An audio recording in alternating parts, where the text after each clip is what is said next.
Tu crois te connaître, mais tu n'as peut-être encore jamais rencontré celui que tu es vraiment. Il y a en toi un territoire enfoui, un langage intérieur que tu n'as jamais appris à écouter. Ce que tu montres au monde n'est qu'un masque, une construction lente, forgée par les blessures, les attentes et les mensonges du passé. Mais derrière les rôles que tu joues, il y a une voix silencieuse, ancienne, que tu n'as jamais osé affronter. Carl Jung l'appelait l'individuation, ce moment sacré où l'âme se retourne vers elle-même. C'est là que la vraie vie commence. Pas quand tu réussis, pas quand tu plais, mais quand tu te rencontres. Écris en commentaire « Je suis prêt à me rencontrer vraiment ». Abonne-toi, reste jusqu'à la fin, car une révélation t'attend. Une vérité que ton ego fuira, mais que ton âme reconnaîtra. Et rien ne sera plus jamais comme avant. Depuis les origines de la pensée, les sages ont pressenti que l'homme vit dans l'oubli de lui-même. Dans la Grèce antique, Socrate murmurait déjà « Connais-toi toi-même, et tu connaîtras l'univers et les dieux ». Ce n'était pas une maxime spirituelle, c'était un cri, un appel à la descente, à la traversée.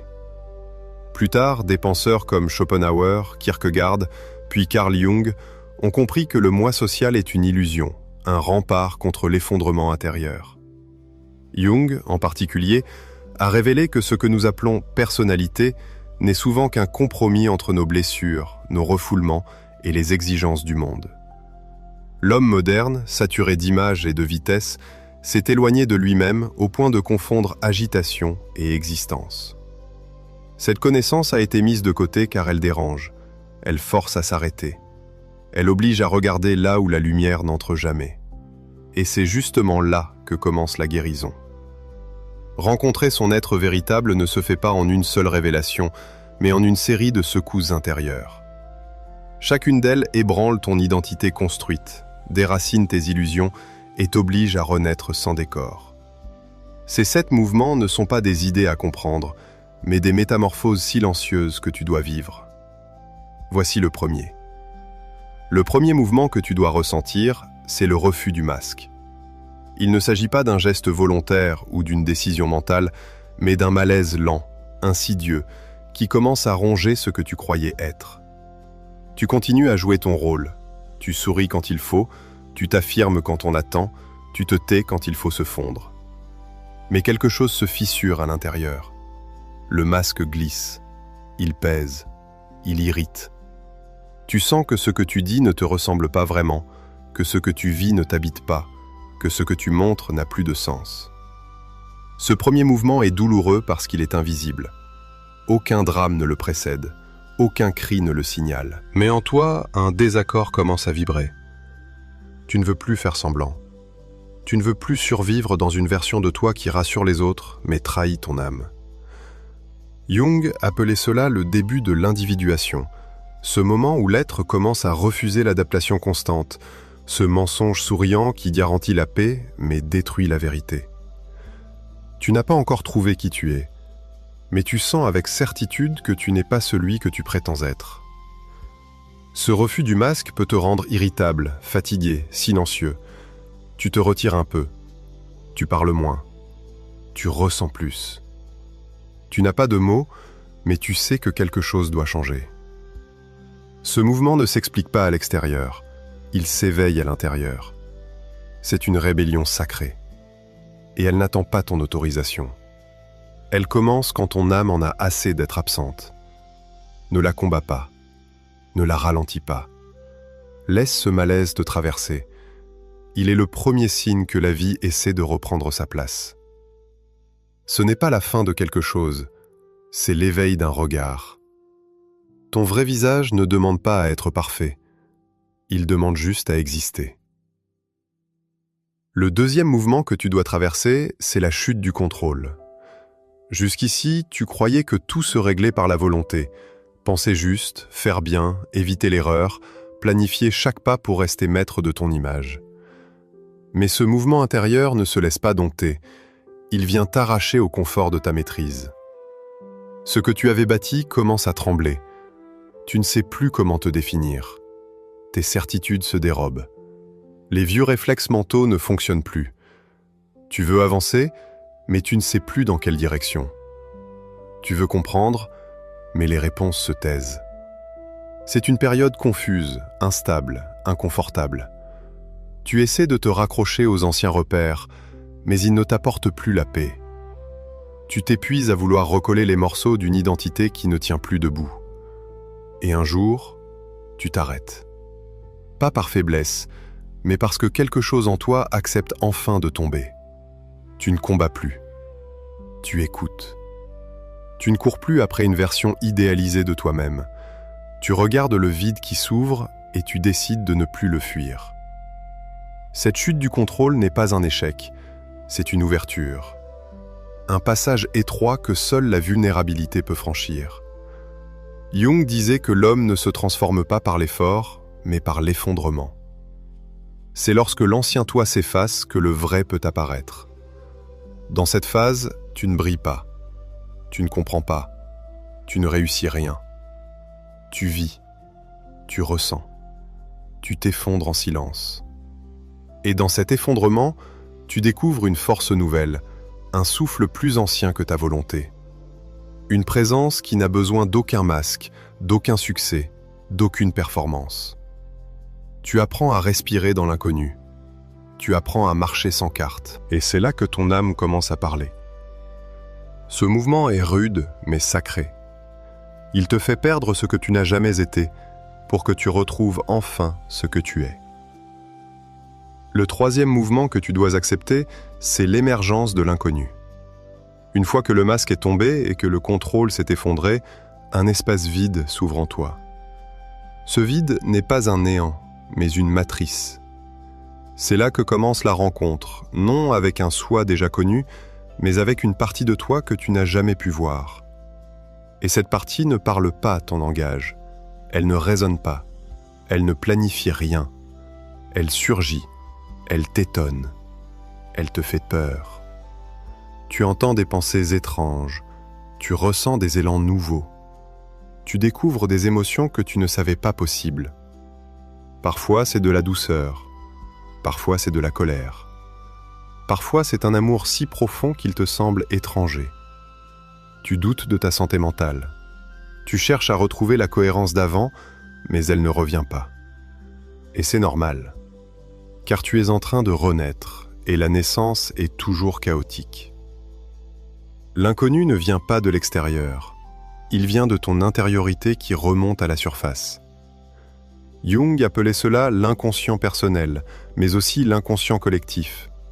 Ce puits immense de symboles, d'images, de mémoires oubliées qui façonnent ton être sans que tu le saches. Tu réalises que tu n'as jamais été seul, que tu portes en toi des archétypes, des figures anciennes, des blessures partagées par toute l'humanité. Ce que tu prends pour ton trouble n'est peut-être que l'éveil d'un monde plus vaste.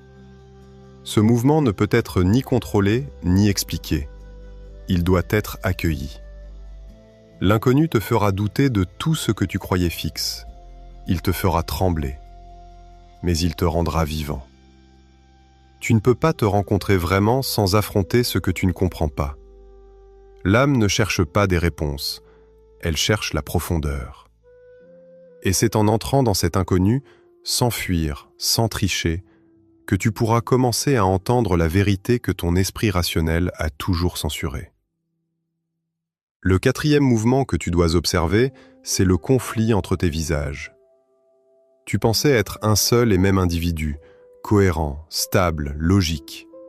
Mais plus tu t'approches de toi, plus tu découvres qu'il y a en toi une multitude de figures, de postures, de fragments qui vivent, parlent, agissent, sans toujours se consulter. Tu dis une chose, tu en ressens une autre. Tu veux avancer, mais une autre part de toi sabote. Tu pardonnes avec les lèvres, mais ton ventre rumine la colère. Ce que Jung appelait les complexes autonomes se manifestent. Des morceaux de toi blessés, rejetés, figés dans le passé, qui prennent la parole à ta place quand tu es fragile. Tu commences à percevoir que tu n'as jamais été un. Tu es multiple. Tu es traversé. Tu es habité. Et dans ce conflit, n'est pas la guerre qu'il faut mener, mais l'écoute. Car ces voix intérieures ne sont pas des ennemis, elles sont les enfants de ton histoire. Certaines protègent, d'autres crient pour être vues, d'autres encore t'empêchent d'aimer parce qu'elles n'ont jamais été aimées. Ce mouvement est déroutant car il fait tomber l'illusion de la maîtrise. Tu ne choisis pas qui tu es à chaque instant. Tu es parfois pris par des élans qui ne viennent pas de ta volonté. Mais en observant ces visages, en les nommant, en les accueillant, tu commences à créer un espace intérieur où une unité plus profonde peut naître. Ce n'est pas un retour à la simplicité, c'est une reconnaissance de ta complexité. Et cette reconnaissance est la première forme d'amour véritable. Quand tu cesses de te juger pour ce que tu ressens, quand tu arrêtes de vouloir écraser une part de toi pour en sauver une autre, tu deviens un lieu de réconciliation. Ce mouvement est exigeant car il demande d'abandonner l'image du héros parfait. Mais il est aussi libérateur car il te permet de devenir enfin humain, profondément humain, riche de toutes tes contradictions. Le 5e mouvement que tu dois affronter, c'est le deuil de l'ancien toi. Il ne s'agit pas simplement de changer ni de t'améliorer. Il s'agit de mourir intérieurement à celui que tu croyais être. Cette étape est la plus silencieuse, mais aussi la plus brutale. Elle ne prévient pas, elle ne t'accorde pas de répit.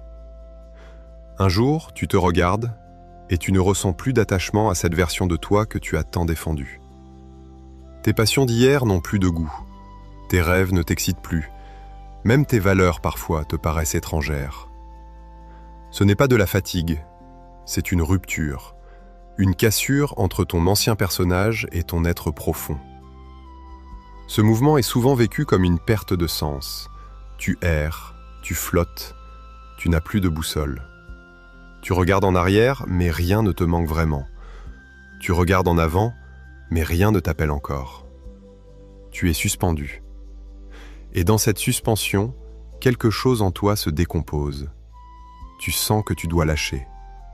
Pas un peu, pas à moitié, mais totalement. Tu dois faire le deuil de celui que tu étais pour faire de la place à celui qui attend depuis toujours. Jung disait que la personnalité se construit dans un premier temps pour survivre, mais qu'elle doit ensuite mourir pour que l'âme puisse naître. Ce deuil est sacré. Il ne se fait pas une fois, il revient par vagues. Tu dois apprendre à dire adieu à tes fiertés, à tes blessures chéries, à tes anciens mécanismes. Et ce n'est qu'en pleurant cette mort que tu pourras commencer à sentir une autre présence en toi, plus calme, plus vraie, plus vaste. Écris en commentaire « Je suis prêt à laisser mourir ce qui m'empêche de naître ». Car c'est à cette condition que la transformation peut vraiment commencer. Ce mouvement n'est pas la fin, c'est le seuil, le passage. Le cri discret d'une vie nouvelle qui cherche enfin à prendre forme. Le 6e mouvement que tu dois incarner, c'est l'union du conscient et de l'ombre. Après le deuil, quelque chose en toi devient plus silencieux, moins réactif, moins agité. Tu n'es plus dans la quête frénétique de sens ou de validation. Tu observes, tu accueilles. Et c'est là que l'ombre entre dans la pièce. Pas comme une force obscure à repousser, mais comme une part de toi à embrasser. L'ombre, ce ne sont pas seulement tes colères, tes peurs ou tes pulsions.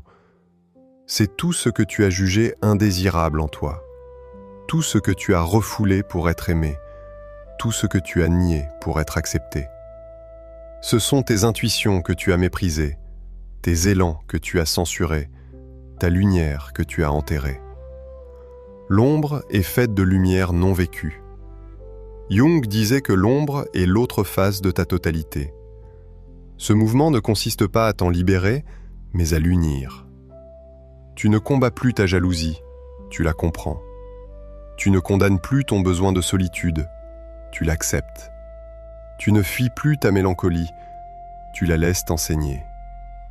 En toi, un nouveau dialogue s'installe. Moins de rejet, plus d'alliance, moins de jugement, plus de vérité. Et peu à peu, tu deviens un être unifié. Tu ne veux plus paraître lumineux, tu veux être entier. C'est une bascule profonde, car elle te libère de la dualité, le bien contre le mal, le haut contre le bas, la vertu contre la faute. Tu n'as plus besoin d'être parfait, tu veux juste être vrai. Et cette vérité ne brille pas toujours, mais elle apaise, elle libère, elle guérit.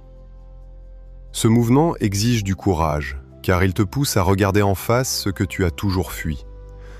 Mais il t'offre en échange une présence nouvelle. Toi, dans ta complétude. Toi, sans artifice. Toi, debout dans la clarté de ton ombre, prêt à être enfin un. Ce n'est pas une destination, c'est une incarnation. Et elle commence maintenant.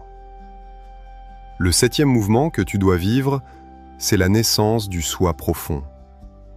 Ce n'est pas une illumination soudaine, ni une révélation spectaculaire.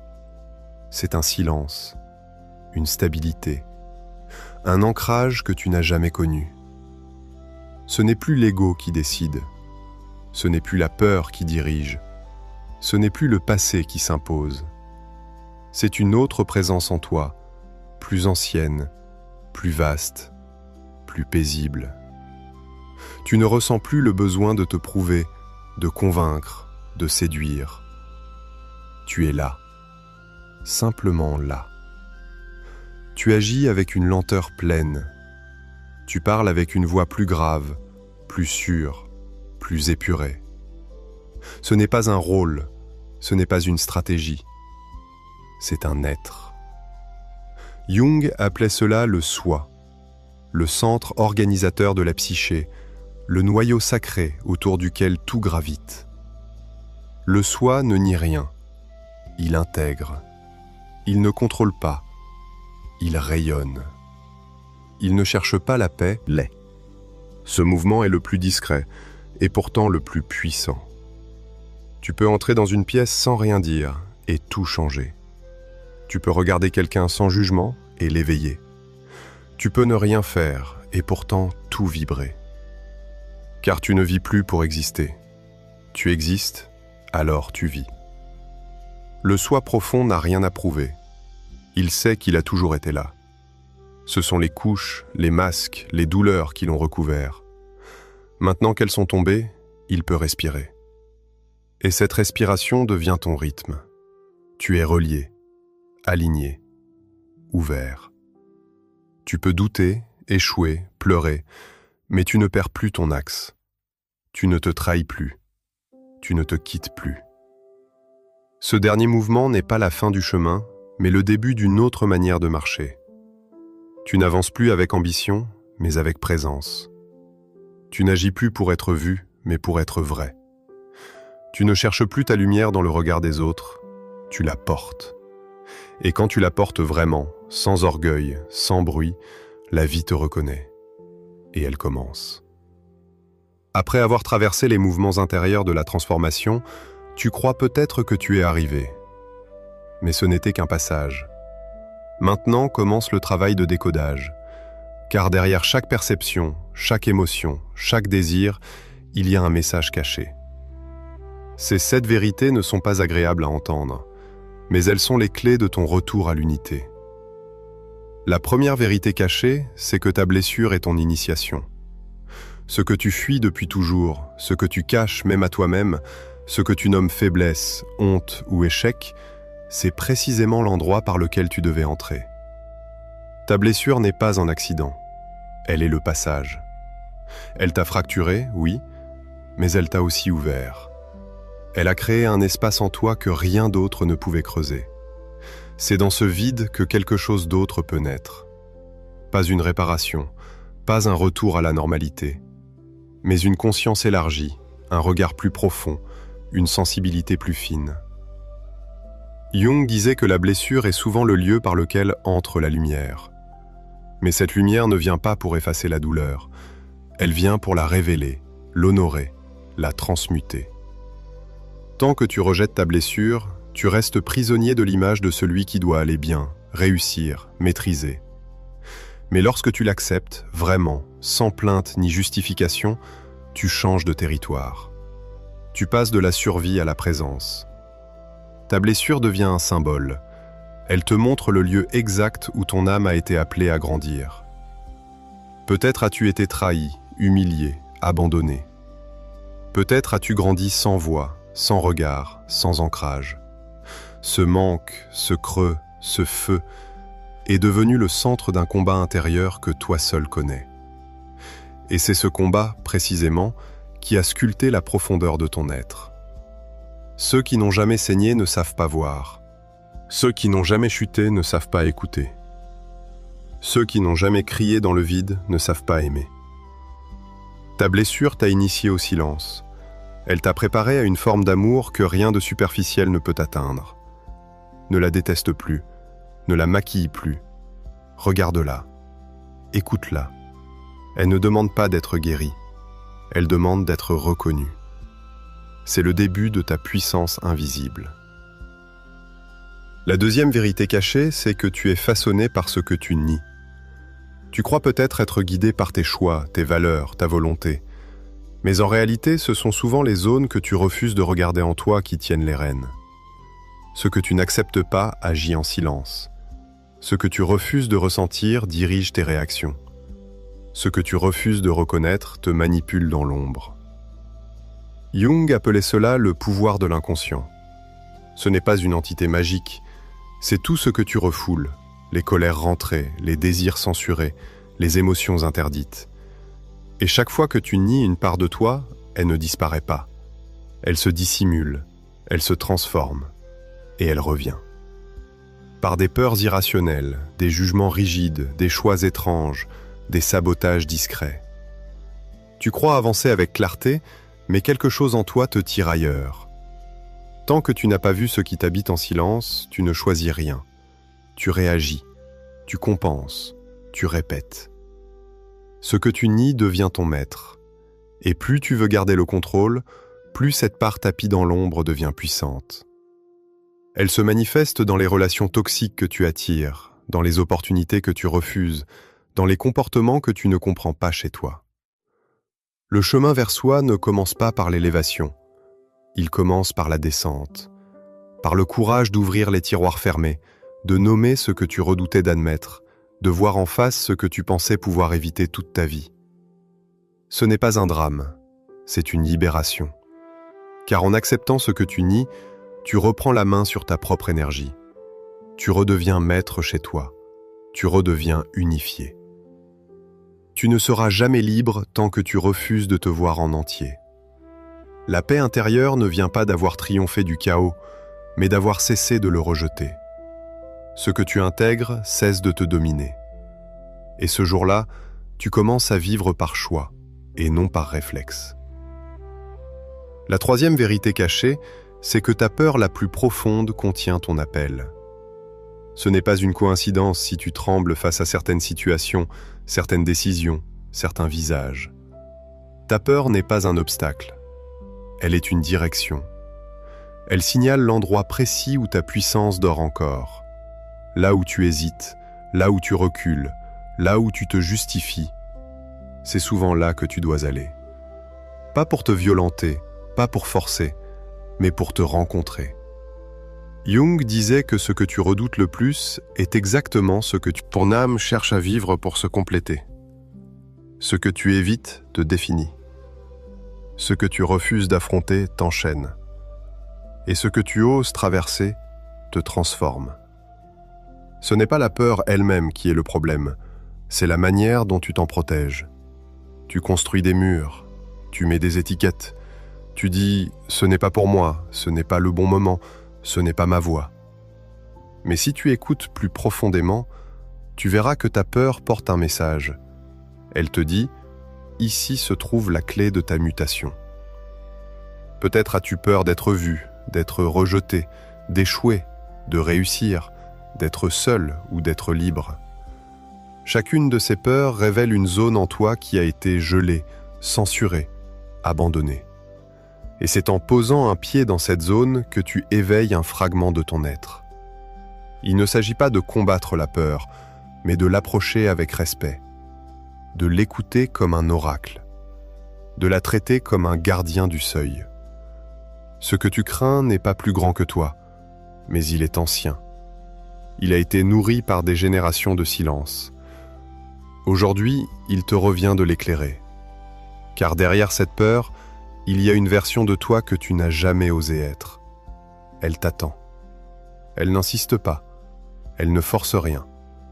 Mais elle attend que tu comprennes que l'appel de ton âme n'est jamais confortable. Il est toujours vrai.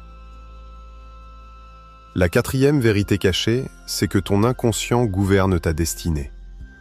Tu peux planifier, rêver, visualiser, réciter des affirmations ou suivre des objectifs précis, mais tant que ton inconscient n'est pas aligné, rien ne se stabilise. Car ce n'est pas ce que tu veux consciemment qui façonne ta vie, mais ce que tu crois inconsciemment mériter. C'est là que tout se joue. Tu peux aspirer à l'amour, mais si une part de toi croit qu'aimer signifie souffrir, tu repousseras l'amour vrai sans même t'en rendre compte. Tu peux désirer la réussite, mais si en profondeur tu associes le succès à l'isolement ou à la culpabilité, tu t'auto-saboteras à chaque montée. Jung le répétait, « Tant que tu ne rends pas l'inconscient conscient, il dirigera ta vie, et tu l'appelleras destin. » Cette vérité dérange, car elle retire à l'ego son illusion de contrôle. Elle t'oblige à descendre en toi, à écouter les mémoires refoulées, les scénarios familiaux, les croyances limitantes incrustées dans ton corps depuis l'enfance. Tu découvres que tu rejoues des drames qui ne t'appartiennent pas, que tu portes des fidélités invisibles à des douleurs passées, que tu reproduis des modèles que tu as pourtant voulu fuir. Et soudain, tu comprends que la vie n'est pas injuste. Elle te montre simplement ce que ton inconscient envoie comme signal. Ce n'est pas une malédiction, c'est une invitation à aller plus loin, à aller plus vrai. Ton destin ne changera pas tant que ta psyché ne sera pas nettoyée, éclairée, réunifiée. Il ne suffit pas de vouloir autre chose. Il faut devenir celui qui peut le recevoir. Et cela commence par un choix. Arrêter d'accuser l'extérieur et commencer à interroger ce qui, en toi, attire toujours le même résultat. Ton pouvoir ne se trouve pas dans la projection, il se trouve dans l'intégration. Ce que tu guéris en toi modifie ton champ, et ce champ, silencieusement, attire alors un autre futur. La cinquième vérité cachée, c'est que tu es déjà ce que tu cherches. Depuis des années, tu poursuis une image, un but, une version idéalisée de toi-même. Tu lis, tu avances, tu travailles sur toi. Et pourtant, au fond de toi, une sensation étrange persiste, comme si tout cela tournait en rond. Tu grimpes, tu progresses, mais tu ne te sens jamais vraiment arriver. C'est parce que le vrai toi n'est pas à construire, il est à révéler. Ce que tu cherches à devenir est déjà là, en attente, sous les couches de protection, de peur et de programmation. Jung disait que l'individuation n'est pas une fabrication de soi, mais une révélation de ce qui a toujours été. Tu n'as rien à ajouter. Tu dois surtout cesser d'enlever ce qui te cache. C'est dans le silence, dans l'immobilité intérieure que cette vérité t'apparaît. Tu es déjà ce que tu cherches à être. Tu es déjà digne. Tu es déjà porteur de lumière. Tu es déjà porteur de puissance. C'est ton mental, ton histoire, ton éducation qui t'ont convaincu du contraire. Et cette croyance profonde que tu n'es pas encore suffisant t'empêche de te reconnaître. Tu tournes en rond parce que tu cherches à l'extérieur une réalité qui ne peut s'activer que de l'intérieur. Tu attends que le monde te valide, alors que c'est ton regard qui doit changer. Ce que tu attends de devenir est ce que tu es quand tu cesses d'avoir peur, quand tu cesses de te juger, quand tu cesses de chercher. Écris en commentaire « Je ne veux plus devenir, je veux me reconnaître ». Ce n'est pas une formule, c'est un retournement radical. C'est une bascule où tu choisis de te regarder autrement, sans attente, sans projection, sans mépris. Et dans ce regard neuf, tu verras apparaître un être que tu n'as jamais osé incarner. Il était là depuis le début. Il attendait simplement que tu arrêtes de fuir sa simplicité. La sixième vérité cachée, c'est que tu dois mourir à ton histoire pour renaître libre. Tant que tu continues à te définir par ce que tu as vécu, tu restes prisonnier de ce que tu as enduré. Tu dis « Je suis comme ça parce qu'un jour tu as souffert, échoué, été rejeté. Tu fais de ton passé un argument, un pilier, une excuse. Mais le passé est un lieu d'apprentissage, pas une identité. Tant que tu répètes ton histoire, tu la prolonges. Tu vis dans un récit ancien, figé, que tu habilles avec des mots comme authenticité ou vulnérabilité, alors qu'il ne s'agit parfois que de fidélité à la douleur. Jung disait que l'individu mature n'est pas celui qui comprend son histoire, mais celui qui cesse d'en être le personnage. Tu n'es pas ce qu'on t'a fait. Tu n'es pas ce que tu as perdu. Tu n'es pas ce que tu as cru. Tu es ce que tu choisis d'être, ici, maintenant, dans la nudité de l'instant. Mais pour cela, il faut accepter de mourir à l'ancien récit, de déposer les mots, les rôles, les justifications, de dire « je ne suis plus ce que j'étais » et je n'ai plus besoin de m'y accrocher.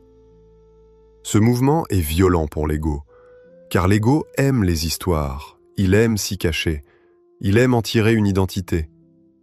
Mais l'âme ne veut pas survivre dans une narration figée, elle veut vivre dans l'inconnu, dans la possibilité, dans l'ouverture.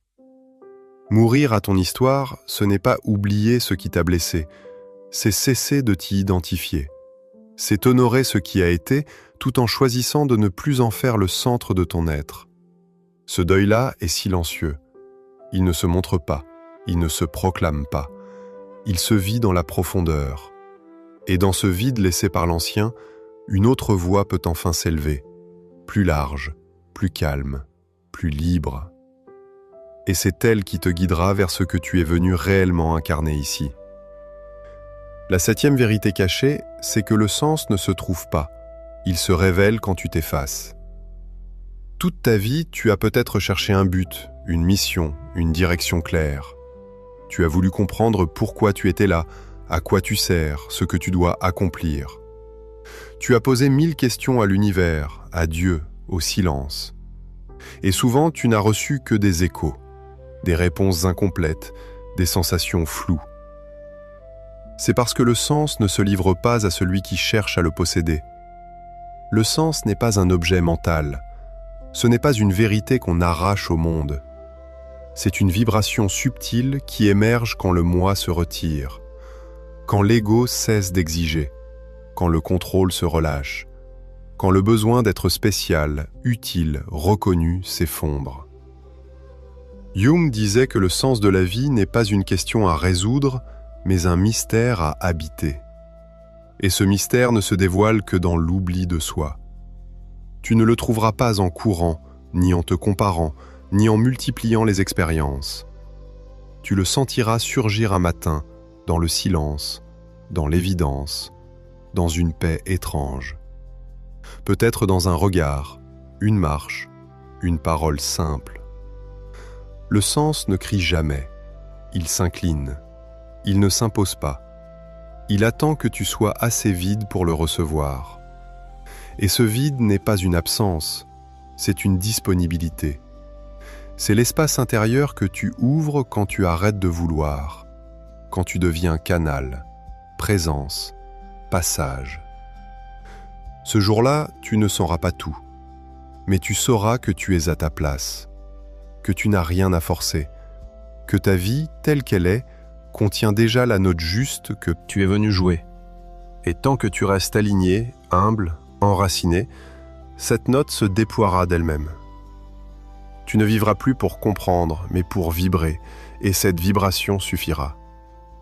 Comprendre, c'est déjà s'ouvrir, mais incarner, c'est renaître. Sans une pratique quotidienne, sans un ancrage dans la matière, toutes les révélations restent des mirages. Ces 7 pratiques ne sont pas des méthodes, ce sont des actes de fidélité envers toi-même. Elles ne demandent pas que tu sois prêt, elles demandent que tu sois vrai. Et elles commencent maintenant. La première pratique de réintégration, c'est le journal de l'ombre silencieuse. Ce n'est pas un carnet de gratitude, ce n'est pas un journal de performance. C'est un espace secret, brut, non censuré, où tu laisses remonter ce que tu n'oses pas encore être. Chaque soir ou chaque matin, tu ouvres une page et tu écris ce que tu n'oses pas dire à voix haute. tes colères, tes contradictions, tes envies absurdes, tes pensées que tu juges inacceptables. Tu ne les analyses pas, tu ne les corriges pas, tu les accueilles, tu les exposes à la lumière de ton regard. Jung disait que l'ombre cesse d'agir contre toi quand elle est rendue consciente.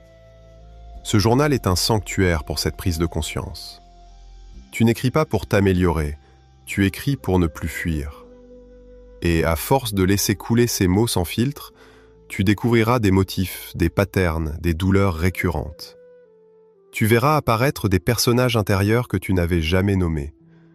Tu commenceras à comprendre que tu n'es pas seulement celui qui agit dans la journée, mais aussi celui qui se débat dans le silence.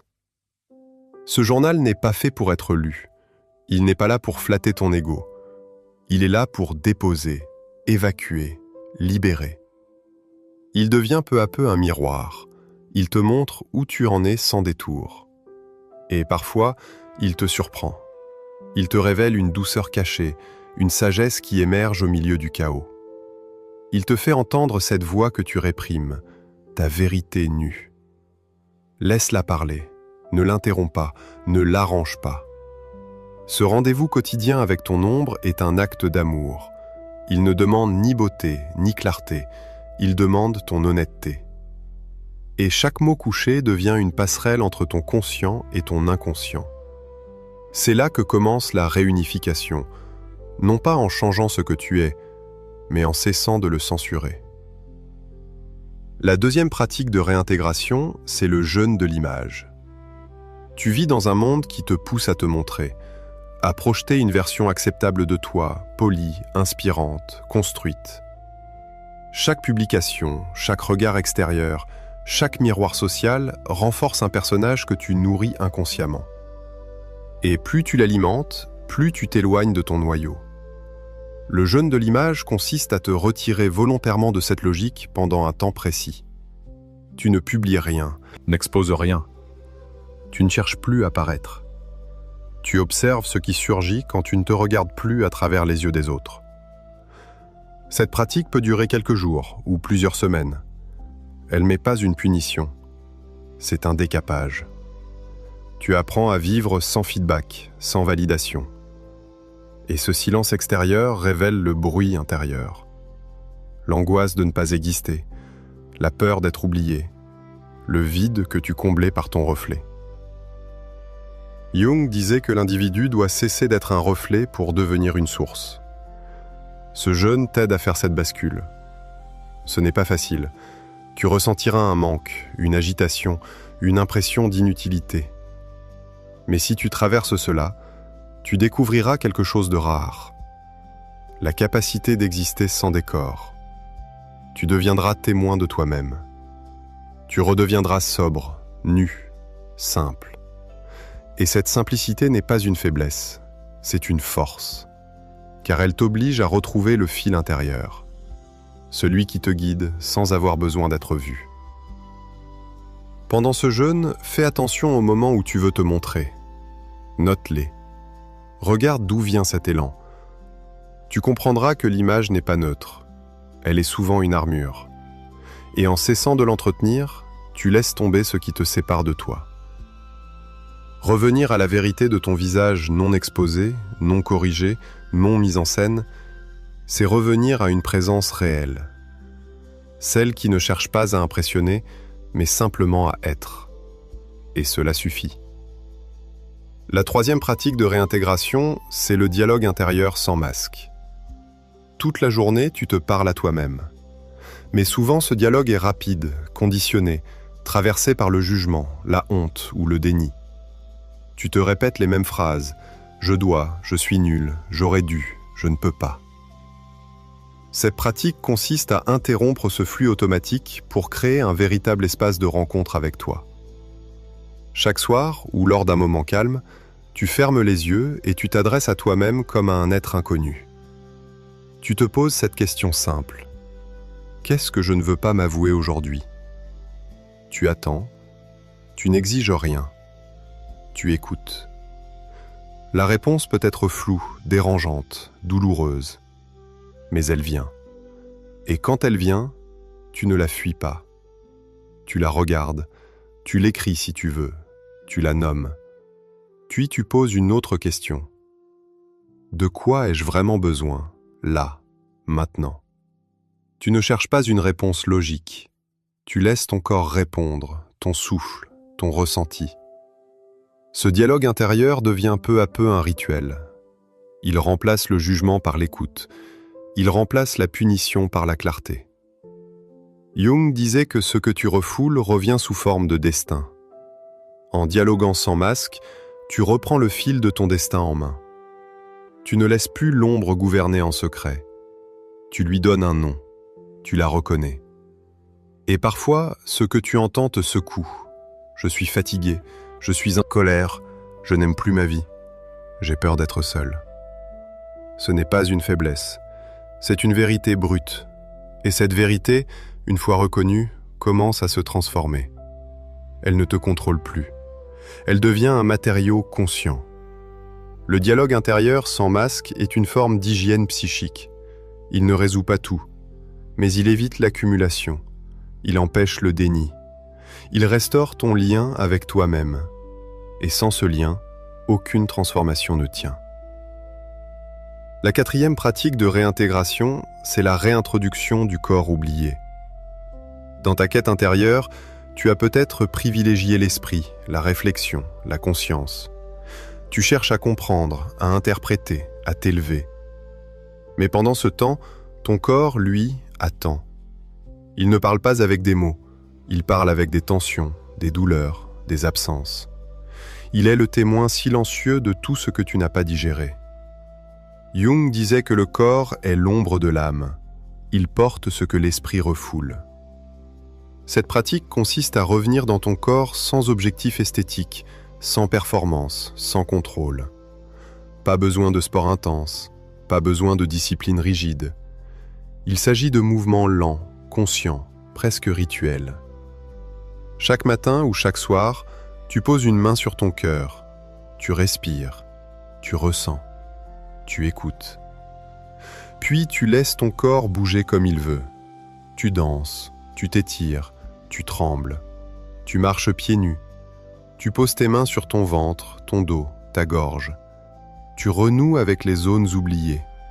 Tu ne juges rien, tu accompagnes. Et petit à petit, tu sens que ton corps n'est pas un simple outil, c'est une mémoire vivante. Chaque tension est un message, chaque raideur est une défense, chaque soupir est une libération. Cette pratique t'apprend à intégrer ce que tu vis, car tant que tu ne passes pas par le corps, tout reste théorique. Le corps est l'archive de ton inconscient.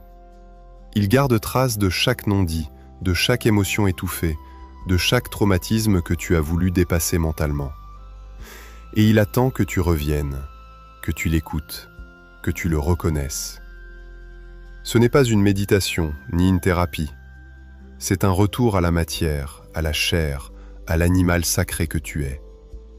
Ne l'oublie plus, car si tu veux te réintégrer, tu dois aussi réintégrer ton corps. Il ne demande pas que tu le domines, il te supplie d'habiter enfin sa vérité. La cinquième pratique de réintégration, c'est l'auto-exil stratégique. Elle consiste à te retirer volontairement du flux, du monde, des interactions, non pas par misanthropie, mais par lucidité. Tu ne peux pas te retrouver si tu es constamment exposé aux besoins des autres, aux injonctions sociales, aux écrans, aux conversations inutiles. L'auto-exil n'est pas une fuite, c'est un choix, un acte radical d'hygiène mentale. Jung disait que celui qui ne supporte pas la solitude ne se possède pas encore lui-même. Ce n'est pas le silence qui effraie, c'est ce qu'il révèle. Cette pratique consiste à t'isoler régulièrement, même quelques heures, dans un lieu neutre, sans distraction, sans objectif, sans rôle à jouer. Tu entres dans une pièce, tu éteins ton téléphone, tu n'attends rien. Tu laisses remonter ce qui veut parler en toi. Tu écris, tu pleures, tu médites, tu ne fais rien. Et dans ce rien, quelque chose se réajuste. Tu sors du rythme imposé, tu réentres dans ton rythme naturel. Au début, ce retrait peut sembler inconfortable. Tu ressentiras du vide, de l'ennui, des tensions internes. C'est normal. Tu es en train de nettoyer. Tu es en train de descendre. L'auto-exil stratégique te permet de voir ce que tu ne vois jamais. Comment tu t'éparpilles, comment tu te disperses, comment tu te perds en voulant répondre à tout. Cette pratique est vitale si tu veux te réintégrer, car personne ne peut le faire à ta place. Et personne ne te donnera jamais la permission de t'absenter. Tu dois te l'accorder toi-même. Ce que tu trouveras dans cet espace n'est pas toujours agréable, mais c'est réel. Et ce réel te donnera une force que rien d'extérieur ne peut égaler. Reviens à toi. Pas pour t'enfermer, mais pour te recentrer, pour retrouver l'axe. Et une fois que tu y es, même le tumulte du monde ne pourra plus te faire vaciller. Tu n'as pas besoin de disparaître longtemps. Tu as besoin de revenir vrai. La 6e pratique de réintégration, c'est la marche sans direction. C'est une marche qui n'obéit à aucun plan, aucun itinéraire, aucun objectif. Tu sors, tu avances, mais tu ne décides pas à l'avance où tu vas. Tu laisses ton corps choisir. Tu suis l'impulsion du moment. À gauche, à droite, tout droit. Tu marches sans vouloir arriver. Ce simple geste est une révolution intérieure. Dans un monde où tout doit être mesuré, utile, planifié, la marche sans direction te réapprend à exister sans finalité. Jung affirmait que l'âme se déplace dans des cercles, pas en ligne droite. Et dans cette marche libre, c'est ton âme qui guide. Tu observes ce qui t'attire, ce qui te parle, ce que tu ressens. Tu ne cherches pas à comprendre. Tu laisses les symboles apparaître. Une maison abandonnée, un arbre isolé, une rue vide, un bruit familier. Tu ne fais que recevoir. Ce n'est pas une promenade, c'est un rituel de désorientation volontaire. Tu t'extrais de la logique du mental. Tu cesses de contrôler ton expérience. Et ce lâcher-prise dans l'espace devient un entraînement au lâcher-prise intérieur. Tu découvres que tu peux faire confiance à ce qui émerge, que tu n'as pas besoin de tout comprendre pour être guidé. La marche sans direction t'enseigne la souplesse, l'écoute, la présence. Et parfois, sans t'en rendre compte, tu arrives à un endroit inattendu, qui te parle profondément. Pas parce qu'il est beau, mais parce qu'il résonne. Parce qu'il te rappelle quelque chose, parce qu'il t'offre un miroir. Tu t'assois, tu regardes, et tu sens que tu es à ta place, pour un instant. Cette pratique te réconcilie avec l'invisible. Elle t'apprend à suivre des chemins non tracés. Elle t'invite à te laisser surprendre par toi-même. Elle défait en toi l'obsession de savoir, de diriger, de réussir. Tu ne marches plus pour avancer, tu marches pour te rencontrer. Et dans cette errance volontaire, tu retrouves la grâce de ne pas savoir. La 7e pratique de réintégration, c'est l'engagement envers le réel. Ce n'est plus un exercice intérieur ni une introspection. C'est un choix concret, visible, quotidien. Celui de rester en contact avec ce qui est, même quand c'est inconfortable. Il est facile de se réfugier dans les idées, dans les projets, dans les rêves d'évolution. Mais la transformation ne s'ancre que lorsque tu affrontes le présent, tel qu'il est, sans fioriture. Cela signifie regarder tes relations sans filtre, dire ce que tu penses vraiment, faire face à ce que tu repousses dans ton quotidien.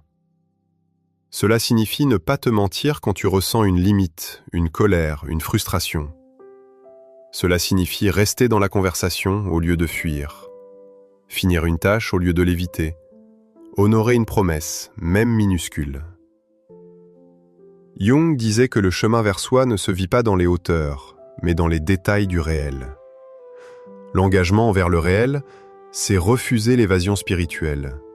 C'est arrêter de te raconter des histoires.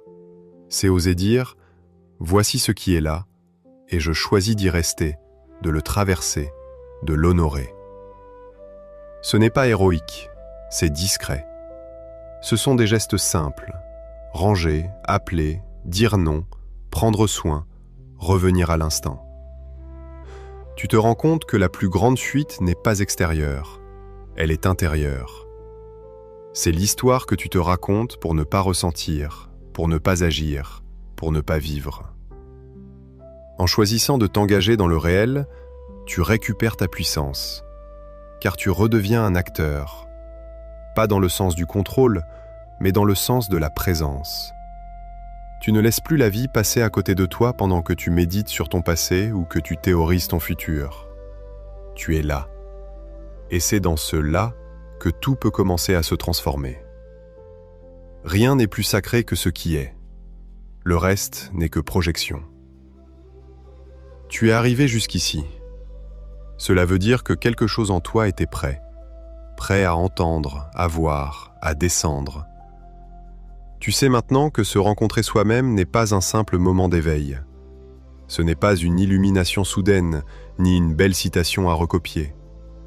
C'est un processus, lent, brut, inconfortable et sacré. Tu n'as pas seulement écouté une vidéo, tu as ouvert un espace en toi. Un espace où l'ancien ne suffit plus, où le masque pèse, où les vieux récits perdent leur force. C'est ce seuil que peu osent franchir, celui où l'on ne peut plus revenir en arrière.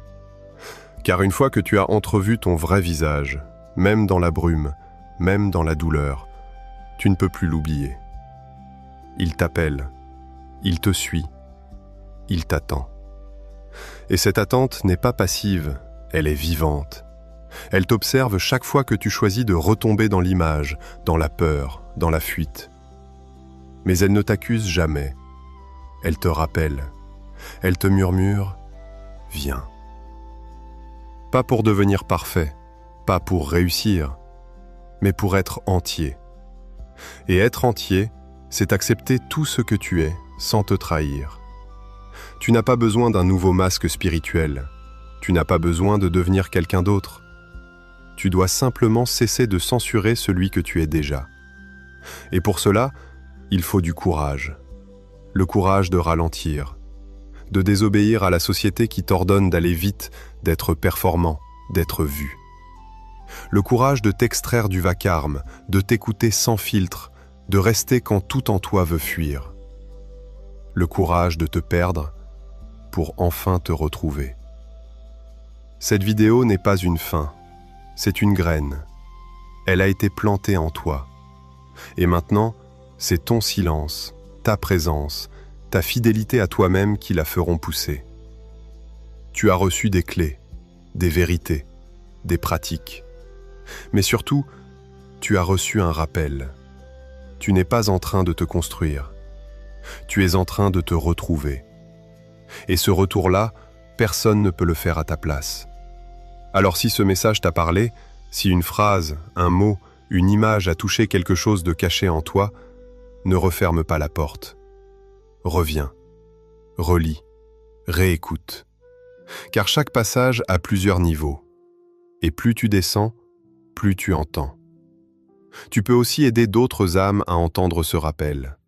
Partage cette vidéo avec quelqu'un qui se sent perdu, quelqu'un qui doute, quelqu'un qui cherche. Parfois, une parole suffit pour éveiller une lumière.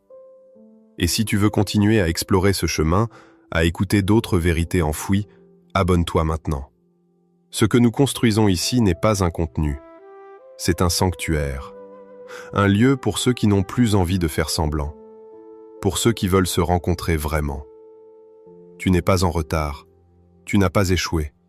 Tu es exactement là où ton âme voulait que tu sois. Ce n'est pas un hasard si tu es resté jusqu'à la fin.